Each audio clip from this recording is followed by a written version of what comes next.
And obviously two very different performances against Dartford and Taunton. Can I have your assessment of what went right against Dartford, but not quite to plan against Taunton? Yeah, so like you say, contrasting, that's for sure, and really disappointed on Tuesday night after the game because we didn't see that coming. We've had since I've taken over, it's been 3 games with the Dartford game where we feel the performances have been good. The levels of energy and enthusiasm have been really high, and I felt we dropped off on certain elements of our standards on Tuesday night. Again, I've got to praise Taunton for their commitment that they showed. But from our point of view, looking at it, we were really disappointed in certain levels. And we've had a good chat today with everybody and made sure we know that it wasn't acceptable, which we all agreed on, and all the players know, because in the 3 games prior to that, we'd put in some good performances and probably felt like we should have got 3 wins out of 3. So we're disappointed that happens. The main thing from us is to make sure that it was a one-off. And it's not to happen again, and we need to nip that in the bud really early, so that we can progress into the Tonbridge game, getting back to certain elements of basics that really need to be certain elements of basics that need to be in a performance to win a football match.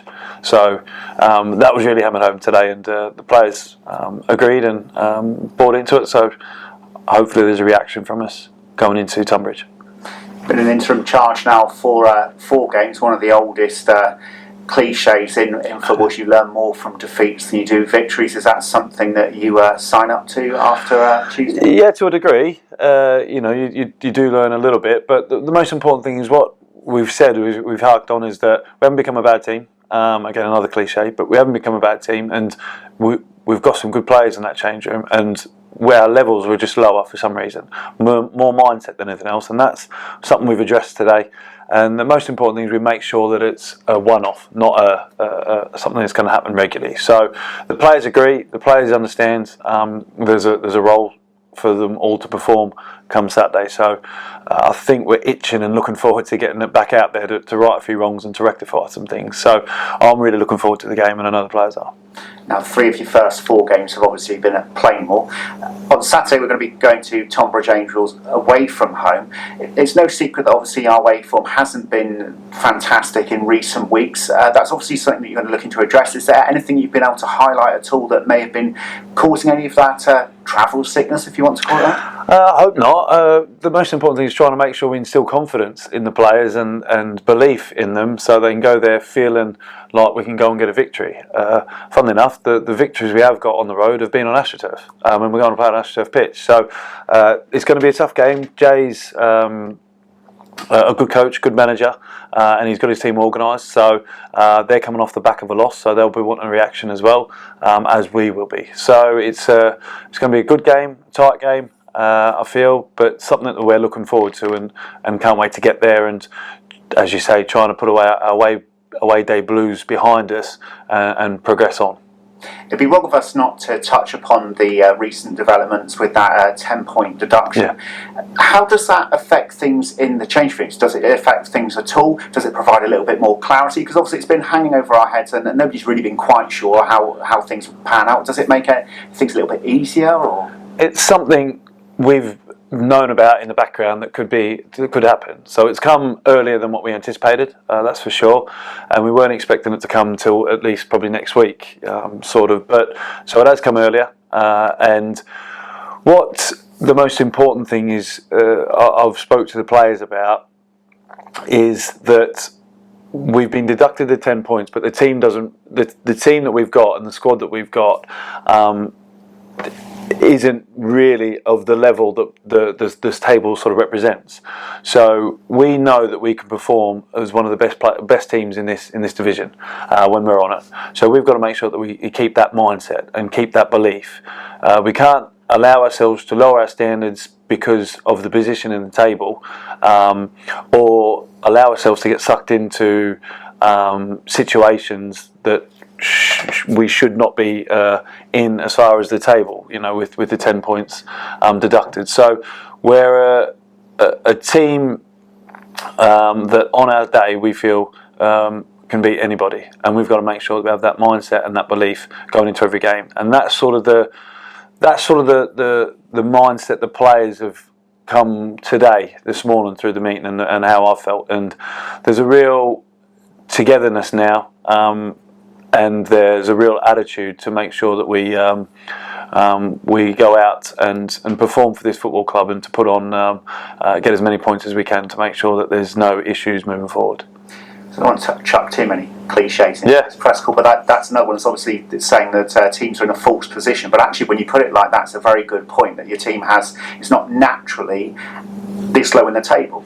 Yeah, exactly, and that's the mindset we've got to make sure we have, because we can't allow ourselves to think that we're 10 points less off than what we actually really are, So we've earned those 10 points that have been deducted from us, and this team's good enough to be even higher than where we should be in 12th position. So we've got to make sure that we fulfil our potential, or under whatever pressure it is. I've got to try and alleviate that from them, and free them up so they can go out and perform at their best. And I know, and I 100% believe that this squad at their best is definitely top half, playoff places easily. So we've got to perform like that and play like that. You just touched upon also the unity. I don't think that's just in the dressing room, isn't it? Of the whole club, it feels unified. That's probably the one good thing that has actually come out of this, isn't it? It's a massive thing, and it's a real positive, and it's been unbelievably. I say it a lot, humbling to see the support and the unity that we have shown as a football club, and that's really it's so important right at this moment of time that we keep that and we stay together. The players have really bought into the club, and the supporters have helped that by absolutely showing their support and giving us that energy from the stands that we've needed. We felt we let ourselves down on Tuesday night, but prior to that we'd sort of used that energy onto the pitch and put in some good performances. So it's important we get back to that, and it's important that we do stick together as a football club, and I feel that we absolutely are, and the support that's been shown has been fantastic, and I know it's going to be there these last 9 games. So again, as always, we've got to make sure that we go out and we give a performance that's worthy of the support that we're getting, because that's really important to the supporters, that they see that commitment and that sort of passion from the players, and we sort of lacked that on Tuesday night, which was the most disappointing thing, and the players know that, so we all know that. So it's important that we show the same level of commitment that the supporters are doing on the pitch, and the players are well up for that. And how's the squad looking ahead of the weekend? Obviously, you've mentioned that Ronnie Nelson has gone back, and Ross Marshall's returned back from suspension, so it's kind of like for like in that perspective, isn't it? Yeah, definitely. Ross is available on Tuesday night, and he's back and trained today, and he's looking well. Dan Martin pulled out in the warm-up on the Dartford game. He just felt a little bit of a slight tightness in his hip flexor, the top of his quad. So that settled down nicely. So we've got to see where he's at come for this weekend. So he shouldn't be too far away. And Austin Booth just on Tuesday night felt something in his foot. So we've got to assess where he's at. He's been in with Regan today and getting assessed, and he's touch and go sort of thing for the weekend. So we'll see where he's at as well. But other than that, apart from Finley Krask, we've got everybody fit and available. So again, quite happy and quite blessed. No excuses. You mentioned that Tonbridge are going to be a tough task. Obviously, we visited them in the FA Trophy a couple of seasons ago, and they came out on top on that occasion. They've also got a former gull in their ranks that was wearing the yellow shirt of Torquay not so long ago. Yeah, Hans has gone there and to get game time, and he's played the last couple, but he missed the last game because of a knock. So I don't know where he's at with regards to that, whether he'll be playing or not. But Hans done well for us, so we wished him all the best, and he needed to go get some game time, and he got that there. So we as we said at the time, we wish him well. And our last trip there was disappointing. We got knocked out, and they've changed now as far as the stadium. They've got an AstroTurf pitch, not a grass pitch anymore. So that adds a different dimension to it, and something we're aware of. the players know. So we're not adverse to it this season. As I said, our wins away from home, funnily enough, have all come on an AstroTurf pitch. So hopefully that can stand us in good stead. Thanks, Aaron, and best luck for Saturday. Thank you. Safe journey to everybody.